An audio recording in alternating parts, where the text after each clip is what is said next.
O tópico que a gente vai começar a trabalhar agora é o ajuste de curvas usando o método dos mínimos quadrados.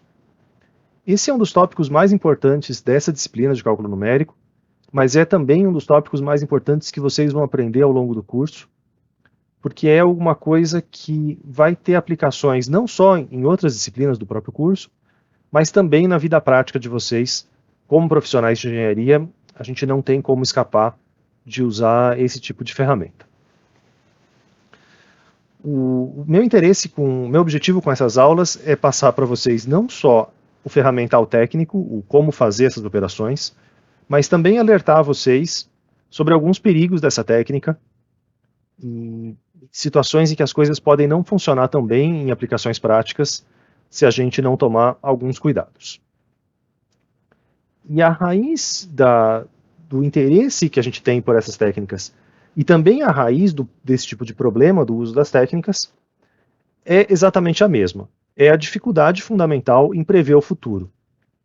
A gente ser humano, a gente como espécie, tem um interesse, tem uma vontade meio ancestral até, de prever o futuro, de prever o que vai acontecer com a gente, com o nosso planeta, com os nossos recursos, com qualquer coisa que está ao nosso redor.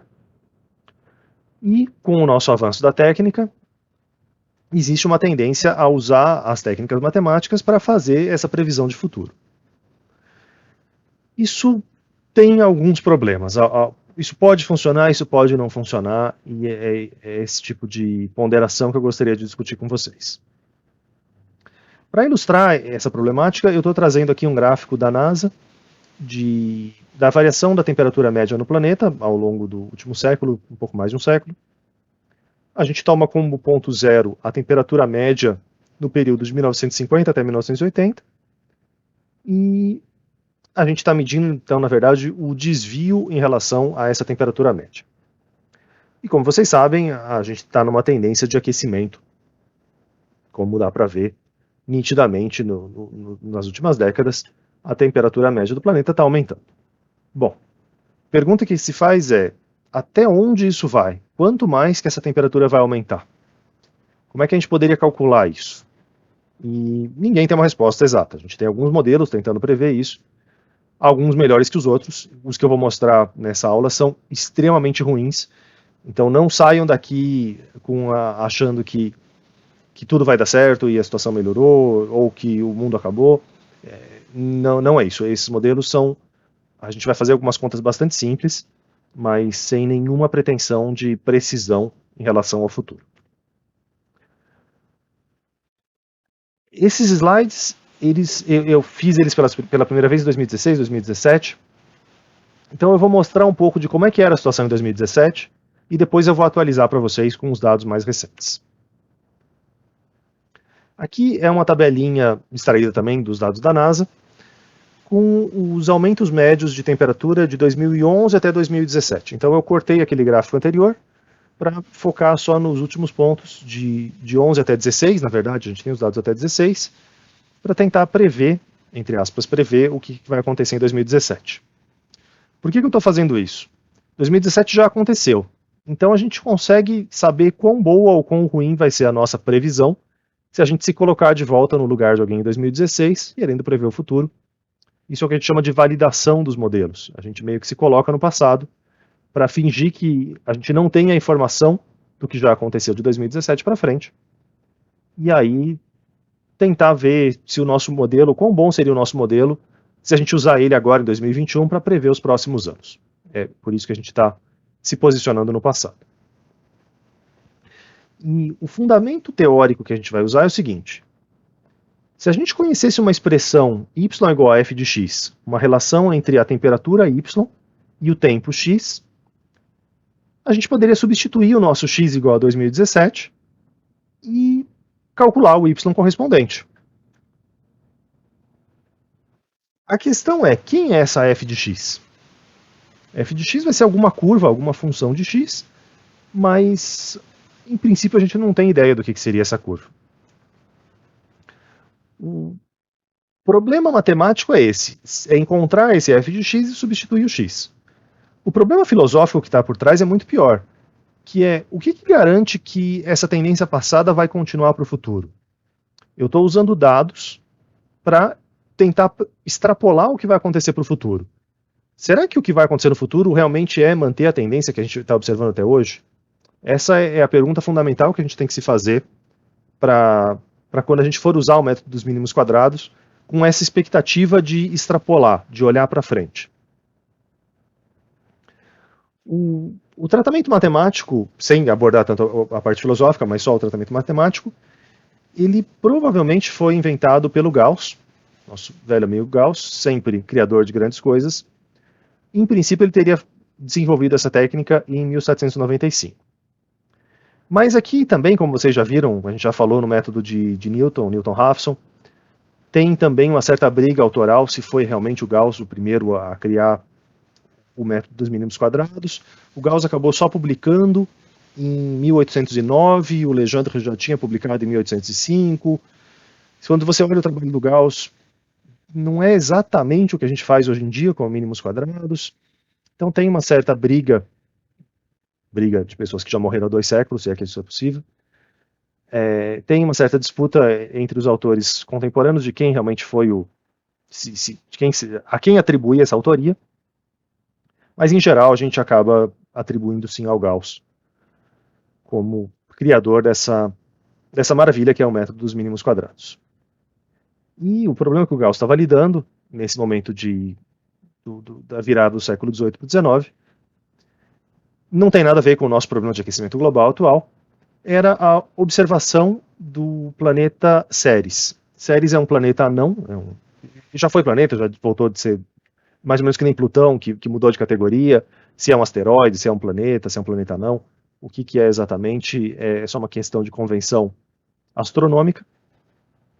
É um corpo celeste de dimensões medianas, não chega a ser um tamanho normal de um planeta, mas também é um pouco maior que os asteroides comuns. E esse corpo celeste foi observado pela primeira vez nessa virada do século XVIII para o XIX, só que a gente tinha um problema. A gente tinha algumas medidas da posição desse planeta, mas essas medidas não eram completas porque, conforme o planeta estava rotacionando, a gente perdeu a visibilidade por ele estar atrás, entre aspas, do Sol, do nosso ponto de vista, né? E aí, onde é que esse planeta ia reaparecer? Aonde que a gente devia apontar o nosso telescópio para conseguir continuar acompanhando a órbita dele? Ceres é um corpo extremamente... Ele é muito pouco brilhante, então é de difícil observação. Para onde mais ou menos começar a nossa busca? E aí o menino Gauss, menino Gauss realmente, com 24 anos, só para dar aquela depressão de que a gente está ficando velho e a gente nunca produziu nada a essa altura, mas tudo bem.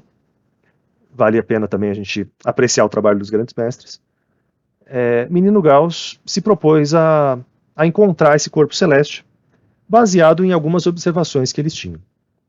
Eles tinham 3, na verdade eles tinham uma sequência, acho que de 20 observações, mais ou menos, mas o Gauss acabou usando só 3 delas. E eu deixo essa referência aqui para vocês, que explica um pouco mais da geometria do problema, mas a gente vai fazer uma versão um pouco mais, bastante simplificada dessa determinação.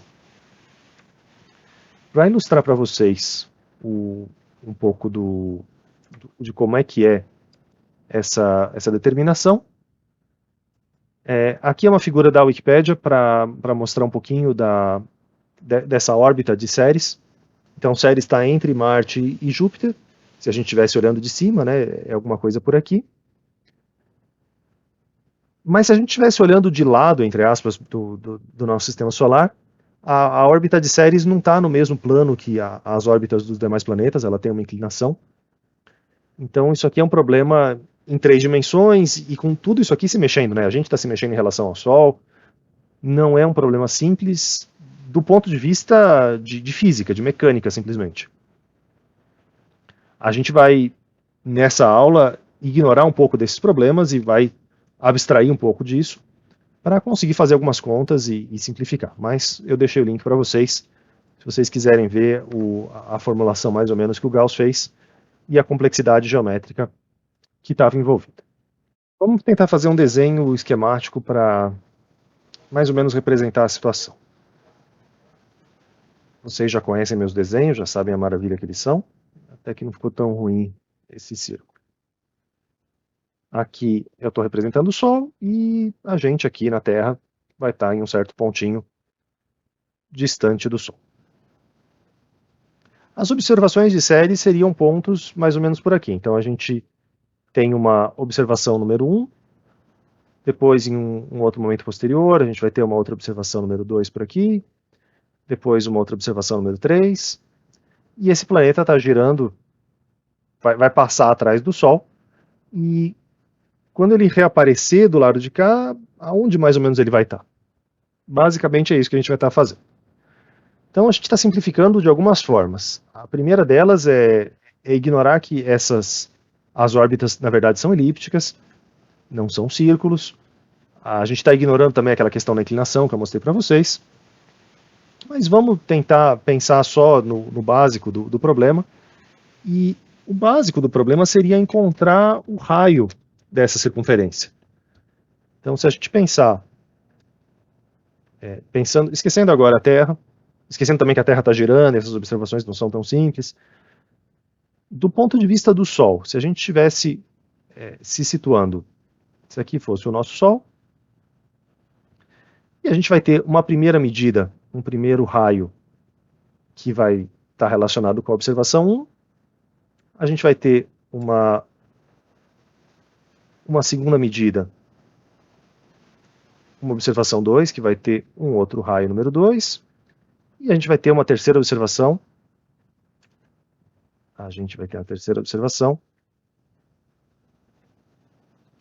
que corresponde ainda a um terceiro raio. No mundo ideal, o raio 1 seria igual ao raio 2, seria igual ao raio 3, e todo mundo seria consistente. Na prática, essas medidas têm erros. Então, a gente não. Nenhum desses raios é o raio real, e todos eles são diferentes. Mas existe alguma informação ali por dentro dessas medidas que nos daria o raio real. Eu vou chamar de raio estrela, que seria o raio real.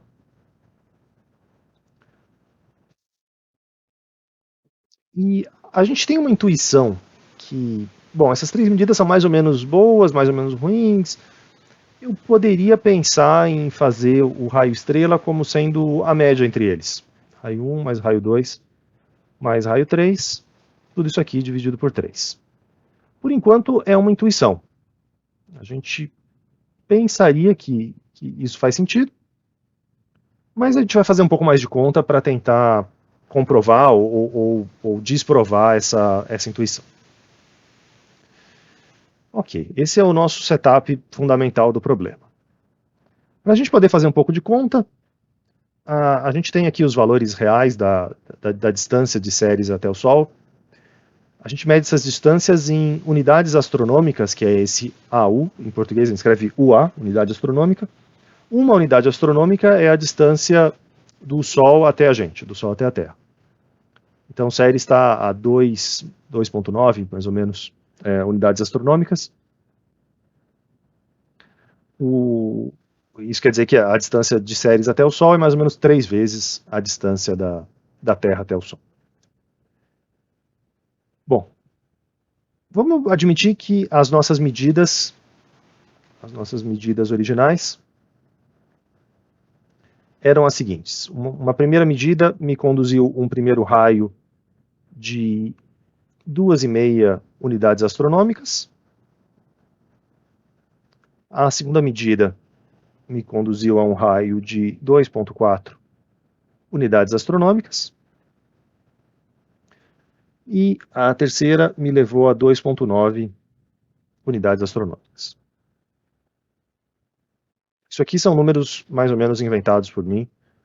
Não são os números reais, tá? Só para dar essa ideia de que são 3 medidas diferentes. E aí a solução vai ser a seguinte. O R estrela vai ser o valor que minimiza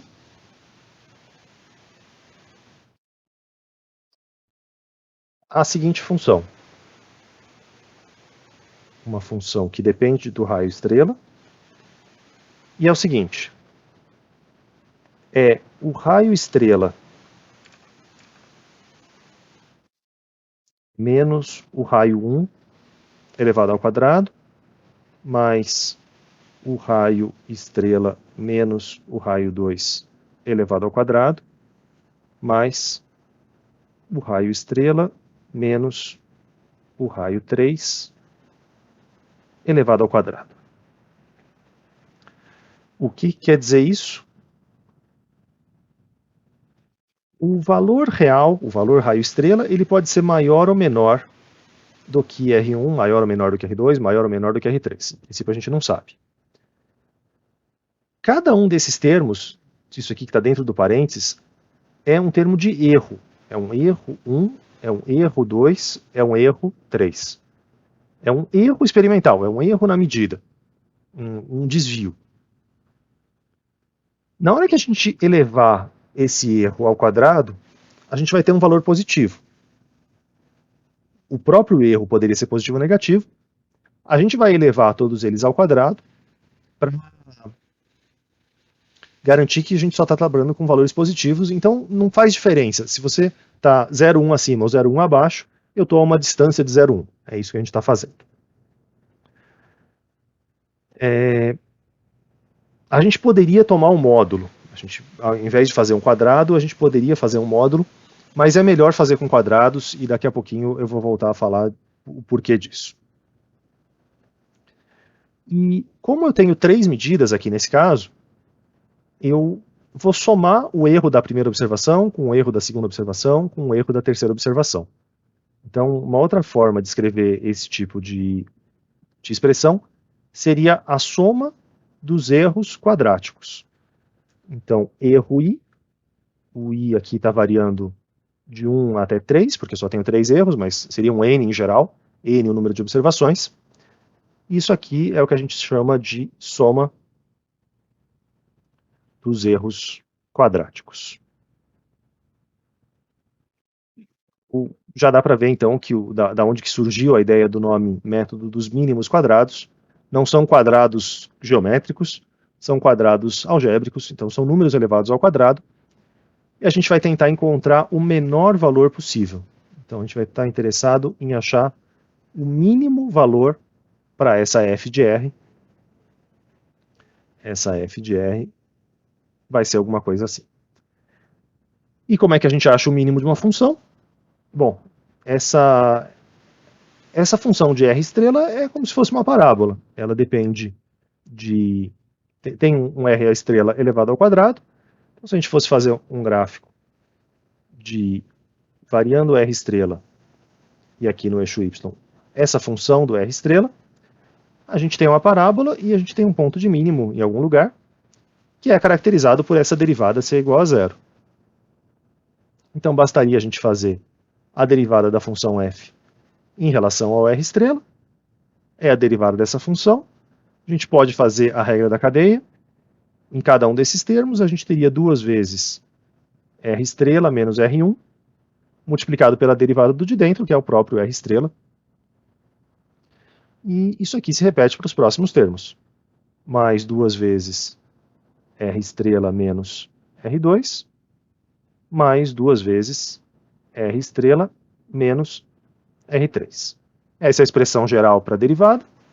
Se eu quiser forçar que a derivada no ponto R estrela, no ponto específico, quiser encontrar o ponto de mínimo disso, é o valor de R estrela que torna essa derivada igual a zero. Então, é igualar toda essa expressão a zero. Dá para ver claramente que esses dois todos vão desaparecer. E a gente teria R estrela menos R1, mais R estrela menos R2, mais R estrela menos R3 igual a zero. E aí a gente tem 3R estrela do lado de cá, passando todo mundo dos outros para o lado de lá. A gente chega em R estrela é igual a raio 1 mais raio 2 mais raio 3 dividido por 3. Que, não por acaso, era a nossa intuição, de fazer um raio médio, de fazer a média aritmética entre eles. É exatamente o resultado que a gente acabou chegando. É o resultado que a gente acabou chegando adotando essa ponderação de mínimos quadrados. Se a gente tivesse feito isso aqui com um módulo, a gente ia ter alguns problemas. O primeiro deles é de ordem de procedimento. Fazer a minimização de uma coisa que tem um módulo não é uma tarefa tão simples matematicamente, porque a gente tem um bico, a gente tem um ponto em que a função não é derivável, então a gente não consegue fazer essa derivada e tratar dessa forma analítica. Essa é uma das razões. E mesmo se a gente fizer o módulo e a gente calcular, tem outras técnicas que permitiriam a gente calcular, a gente vai ver em algum outro vídeo futuro. Se a gente usasse o módulo como regra para esquecer se o erro é positivo ou negativo, a gente não ia chegar nesse resultado tão intuitivo que é de fazer a média aritmética. Então, usar quadrados é uma estratégia um pouco mais interessante para fazer o resultado coincidir com aquele que a gente gostaria e que faz sentido para a gente. No nosso caso específico, a gente tem essas três medidas, 2,5, 2,4 e 2,9. Então, a gente conseguiria estimar que, a partir dessas três medidas, a minha média ia ser 4,9, 6, 7,8. Se eu dividir por 3, eu teria, nesse caso específico, um raio estrela igual a 2,6 unidades astronômicas. Então, um pouquinho maior que um pouquinho maior que o outro, um pouquinho menor que o outro, é algum valor que vai balancear esses erros, vai deixar alguns para cima e alguns para baixo, mas vai minimizar a soma dos erros totais. Esse é o fundamento do método dos mínimos quadrados.